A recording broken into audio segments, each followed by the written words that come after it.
En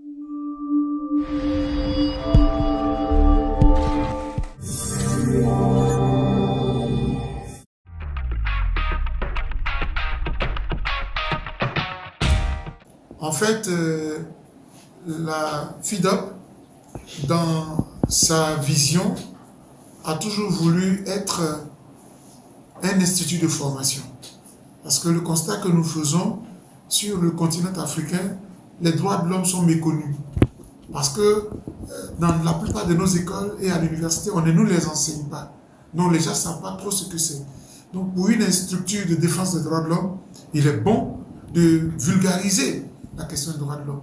Et donc nous avons mis en place un programme de formation et d'éducation aux droits de l'homme, dont aujourd'hui, samedi 21 janvier 2023, annonçait, enclenché à travers une leçon inaugurale le programme de formation. En fait, on a choisi qu'est-ce qu'une violation des droits de l'homme. C'est quoi une violation des droits de l'homme? Vous entendez souvent dans les médias, c'est une grave violation des droits de l'homme. Même à la Cour pénale internationale, on parle des crimes contre l'humanité, mais des crimes graves, des violations graves des droits de l'homme. C'est quoi une violation des droits de l'homme? À la vérité, c'était une question pour d'abord donner la définition des droits de l'homme. Parce qu'avant d'identifier la violation des droits de l'homme, il faut savoir ce que c'est que les droits de l'homme. Et donc, la leçon que j'ai donnée aujourd'hui, leçon inaugurale, mais ce n'est pas moi qui ferai toujours les formations. En fonction des thématiques, on trouvera des spécialistes.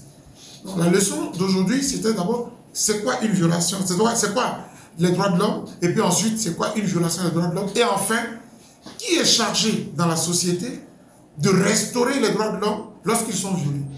Donc, la première définition que j'ai eu à donner avec tous les apprenants, c'est que les droits de l'homme sont des droits, ce sont des prérogatives dont jouit tout être humain en tant qu'être humain.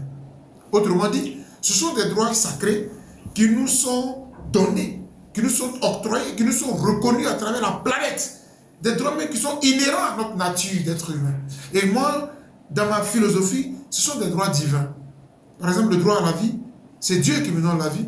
Aucun être humain sur la terre ne peut se permettre de m'ôter la vie. Quand tu as compris ce mécanisme-là, tu vas comprendre que la liberté, liberté de penser, liberté de religion, liberté d'expression, liberté d'aller et venir, le droit à l'éducation, le droit à la santé, tout ça, ce sont des droits dont le divin me comble et que tout être humain doit respecter. Les gouvernements qui sont instaurés dans les pays, leur mission, c'est de me faire respecter, c'est de respecter les droits que Dieu m'a donnés.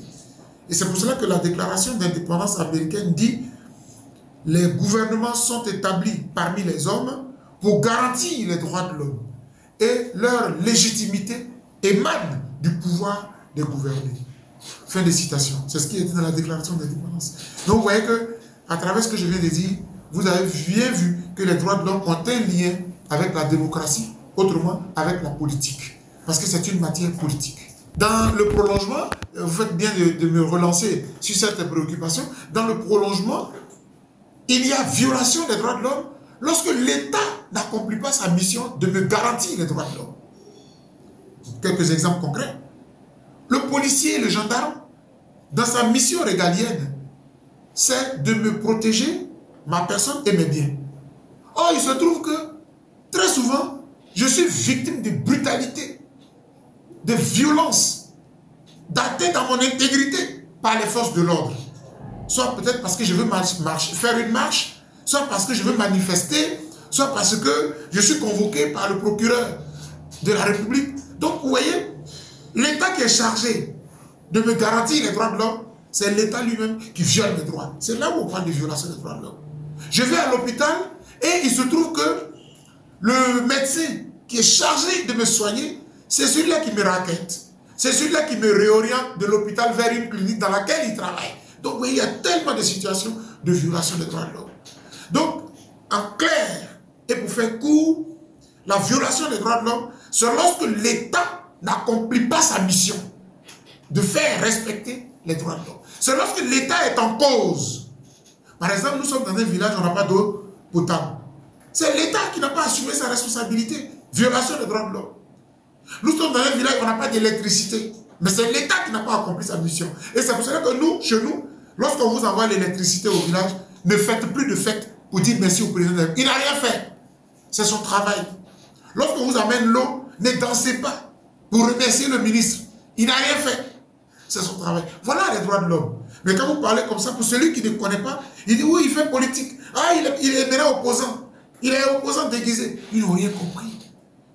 Notre rôle, c'est de former. Donc aujourd'hui, on a eu une première vague de restaurer. Et ce que j'allais oublier de dire, c'est pas parce que Dr Boga parle que son travail, c'est de défendre les droits de l'homme.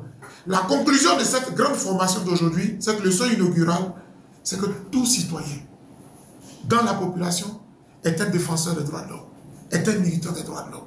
Car lorsque le policier brutalise quelqu'un, à travers ton téléphone portable, tu peux sauver la personne. Lorsque tu vois du racket, avec ton téléphone, tu peux sauver la personne. En clair, nous sommes tous des défenseurs des droits de l'homme. Il n'y a pas les uns, c'est-à-dire nous autres, militants, associations, qui avons pour mission exclusive de défendre les droits de l'homme, et puis la population est là, elle regarde. Même le policier, lorsqu'il poursuit un bandit, un citoyen honnête, il doit pouvoir dire, ah, je l'ai vu, il est passé par ici. Ce n'est pas le monsieur qui est en cause. Voilà. C'est ce que je voulais faire en Europe. En Europe, dès qu'un bandit, sa photo est montrée à la télévision, tous les Européens prennent leur téléphone. On l'a vu, il était dans le train, je l'ai reconnu. Voilà. C'est comme ça qu'on attrape très facilement les bandits. Nous sommes tous des défenseurs des droits de l'homme. Et j'ai conclu par cette belle phrase qui est ici, à mon bureau. Elle est de Martin Luther King. Vous voyez très bien ce qu'il a dit. Un homme meurt lorsqu'il refuse de défendre la justice. Un homme meurt lorsqu'il refuse de se battre pour la justice. Donc de défendre le juste, de défendre la justice. Un homme meurt lorsqu'il refuse de prendre position pour ce qui est vrai. Quand les faits existent et que toi tu fermes les yeux parce que tu es RHDP et comme c'est ton pouvoir qui est au pouvoir, les gens commettent des bévues, des violations et puis tu te tais. Parce que demain, vous êtes un PDCI, vous êtes au pouvoir, les policiers font des massacres, tu te tais.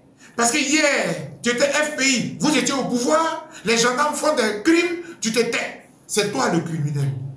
Un citoyen, au-delà des partis politiques, au-delà des associations, il doit être un acteur des droits de l'homme. Parce que la vie humaine, là, parce que les droits de l'homme là, sont sacrés. Ils n'ont rien à voir avec des partis politiques. Ils sont au-dessus.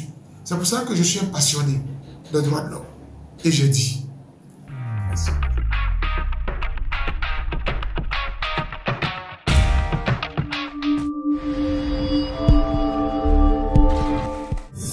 Yeah.